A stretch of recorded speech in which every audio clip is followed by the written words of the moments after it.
د رزق د پراخۍ دپاره صرف او یا کرته دا وظیفه وکړه نو الله جل جلاله به د دې وظیفې په برکت سره رزق ډیر زیات پراخه کړي. داسې ډیر به پراخه کړي چې خلکو ته به په ورکولو باندې مجبوره شي. زما عزتمندو، نن درته د رزق د پراخۍ دپاره یو ډیره زبردسته وظیفه ښیم، او دا داسې وظیفه ده د هغه وروڼو او هغه خویندو دپاره ده چې د چا روزي لنډه تنګه وي. لکه بعضې کسان داسې وي زموږ روزي ډیره زیاته لنډه تنګه ده، یاره جي یو داسې وظیفه راته وښوه چې الله تعالی زموږ روزي پراخه کړي.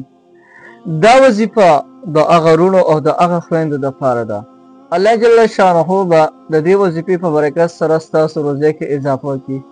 رزق به د رب العالمین ډېر زیات پراخه کړي، او داسې ډېر به د رب العالمین رزق پراخه کړي چې خپله په دې خبره مجبوره شي چې خلکو ته به ورکړي. محترمو، کله کله په انسان باندې داسې وخت راشي چې د انسان تمام کاروبار ودرېږي، کاروبار بندش راشي،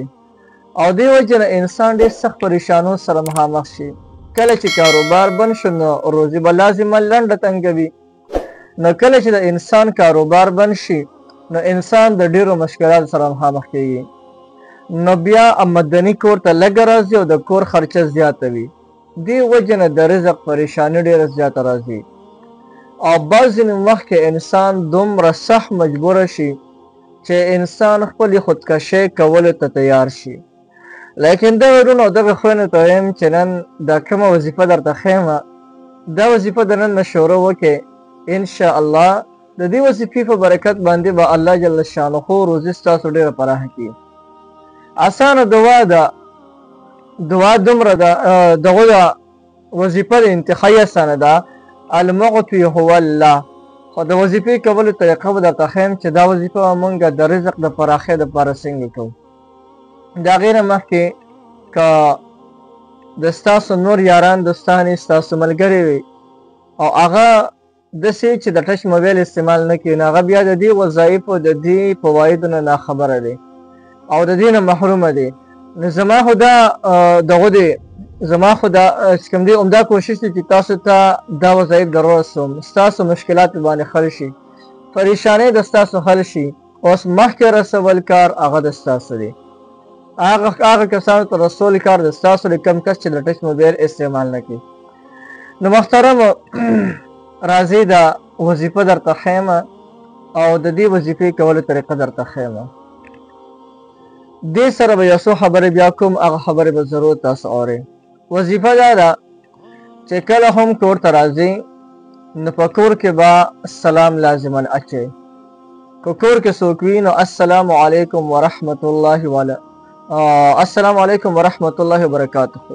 او که کور کې څوک نه بیا به داسې السلام علینا وعلی عباد الله الصالحین. خو چې کور کې څوک نه بیا به داسې سلام اچئ. بله خبره چې د جمعې لمونځ چې کله وکړئ،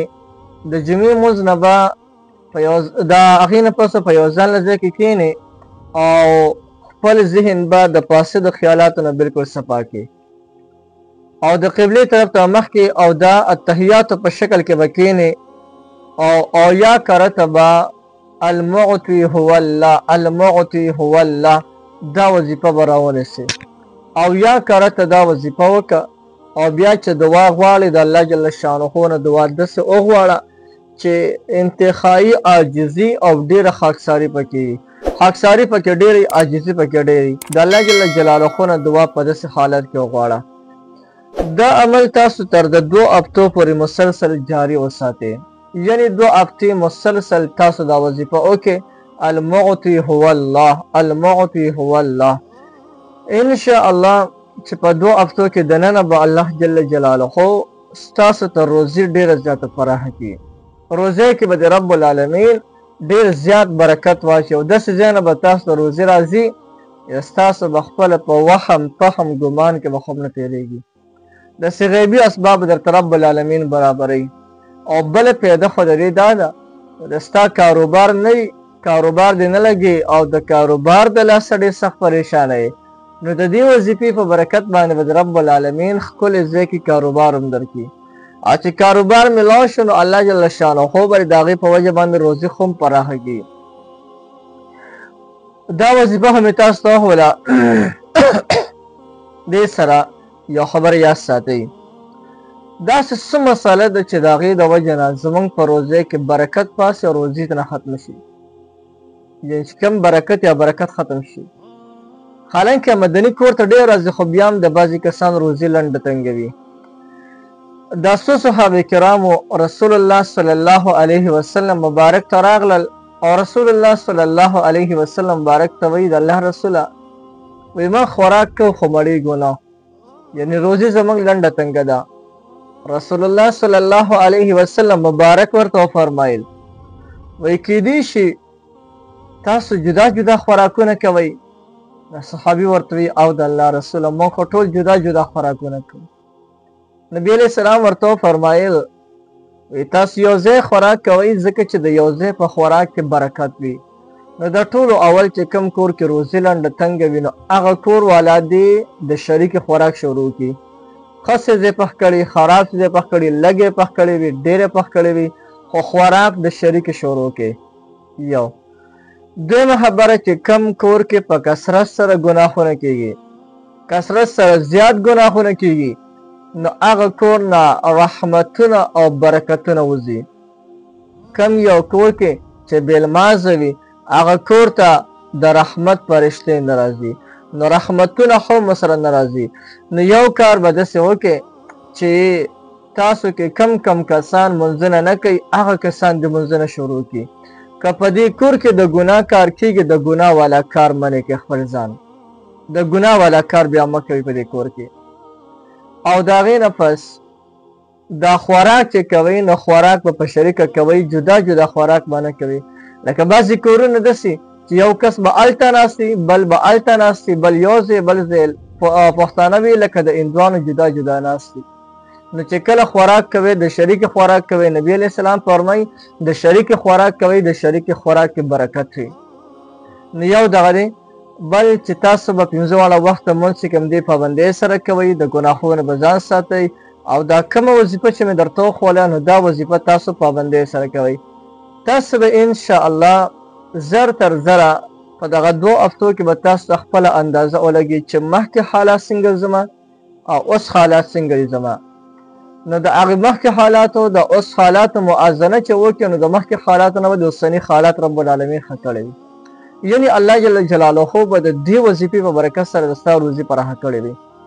نو د روزې د پراخولو دپاره او د برکت د پیدا کولو دپاره که دا وظیفه راونیسئ نو ښه کافي اثر کوي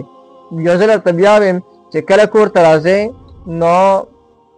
د ټولو اول سلام کوئ او بیا د هغې نه پس چې کله سلام وکړئ نو بیا یو پیاڼی د سورت اخلاص وایي قل هو الله احد سورت وایي او بیا د هغې نه پس چې کله د کم عمل مرتبه وظیفه د جمعې د ورځې نه به شروع کوئ کله چې جمعې لمونځ کې د ماسپښین د لمانځه نه پس نو د جمعې د لمانځه نه پس به یو ځای له ځای کې کښېنئ قبلې طرف ته مخکې اتحیات شکل باندې کښېنئ او یا کره ته به دا وظیفه وکړئ او د هغې نه پس به الله جل شانه ته سوال وکړي الله جل شانه به د حاجت پوره کړي روزي به د الله ډېره پراخه کړي او بیا د دې جمعې نه پس یعنی هر د ماسپښین لمانځه نه پس به همدغې طریقې سره کې تر د 2 هفتو پورې مسلسل دا وظیفه وکړي او کله چې دا وظیفه کوې نو په ذهن کې تصور کې دا خبره یاد ساته چې دا وظیفه زه دې دپاره کوم چې الله جل شانه زما روزي پراخه کړي دا وظیفه زه دې دپاره کوم چې ما ته ښکلې نوکري او کاروبار میلاو شي انشاءالله د دې عمل په برکت باندې به رب العالمین تاسو ته ښکلې ځای کې روزګار او کاروبار درکړي او د دې عمل په برکت باندې به الله جل شانه د ستاسو روزي ډېره زیاته پراخه کړي